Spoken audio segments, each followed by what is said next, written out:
California is the 7th largest producer of oil in the United States, and oil and gas companies there have a long history in the region.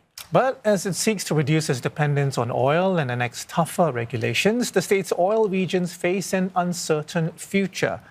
Spitzer reports. This is the heart of California's oil country. Kern County is responsible for around 70% of all the oil produced in the state, a fact celebrated by this local high school team's name and an oil workers monument. We are an oil town, and we always have been. Kern County was once the largest oil-producing county in the continental United States. But the state of California isn't very friendly to oil these days. This climate crisis is a fossil fuel crisis. This climate crisis persists.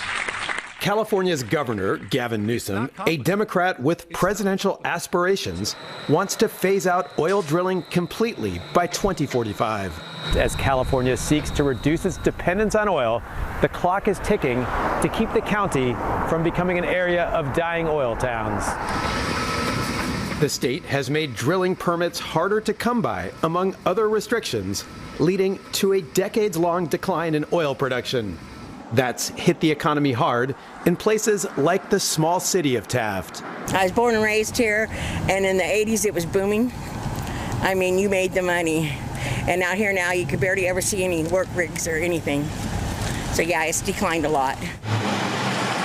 Since 2015, Taft has lost more than a quarter of its population, and nearly 30% live below the poverty line, more than double the national average. For Taft's mayor, it's a bit of a paradox.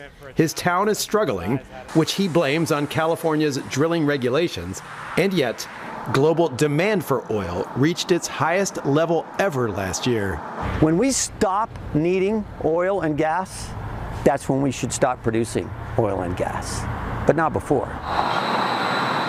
For environmental justice advocates, the reckoning is long overdue. California's Central Valley has some of the worst air quality in the country, with major highways running through the region and a large agricultural sector. We don't have to live this way. We can have clean air, and we should have clean air. And that, oil doesn't have to be our way of life. As the tide continues to turn against fossil fuels, especially in this state, the oil industry may soon be a relic in California, leaving many to wonder if oil towns like this can keep on going. Spitzer, CNA, Taft, California.